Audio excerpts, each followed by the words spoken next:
মাছ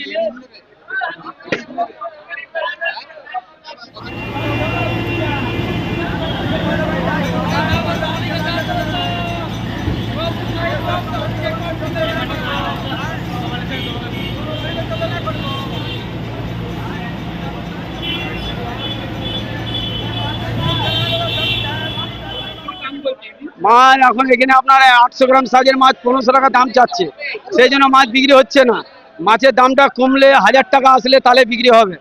800-900 মাছ 1000 টাকার মধ্যে হলে বিক্রি হবে, এই জন্য বিক্রি হচ্ছে মাছ। এই মাত্র 2-4-5 গাড়ি ঢুকেছে বাংলাদেশে মাছ ঢুকে। 1 কিলো সাইজের মাছ 1000 টাকা হবে তাহলে পাওয়া যাবে। 1000-1200 টাকা হলে বিক্রি হবে মাছ, খুব বিক্রি হবে পুজোর সময়। আমরা এত দামে নিয়ে বেচতে পারবো না, এই ঘোরাঘুরি করছি। মোটামুটি না, এই তো দাম বেশি হয়ে গেছে। মোটামুটি 1 কিলো সাইজের মাছ 1200-1300 টাকার মধ্যে হলে ঠিক আছে, নিয়ে 1400-1500 টাকা বেচতে পারবো। অতিরিক্ত দাম না, আমরা খুচরো বিক্রি করে খুচরো সেল করি, সব রকমই করি, সব রকমই করি। ঠিক আছে, দমদম থেকে এসেছি, অমৃত বাজার, নাম তপন দাস। তপন দাস। প্রায় 45 থেকে 50 মেট্রিক টন মাছ ঢুকেছে, যে মাছটা হাওড়া, পাতিপুকুর, শিয়ালদা, শিলিগুড়ি সব জায়গায় গেছে। এই মাছটাই আজকে বিক্রি হচ্ছে। আজকে শুক্রবার, আজকে কোনো মাছ ঢুকবে না, কারণ বাংলাদেশ বন্ধ থাকে। আগামীকাল শনিবারে মাছ আবার ঢুকবে।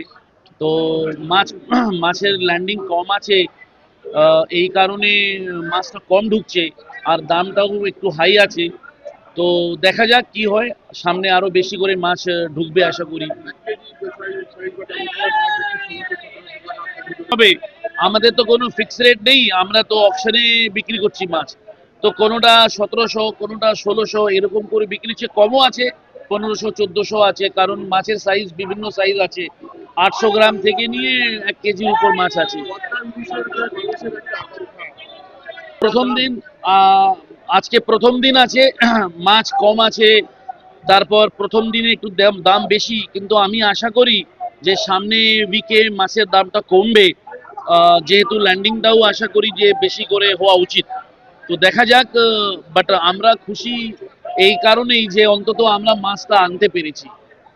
Thank you. Syed Anwar Maqsud, fish importers association secretary.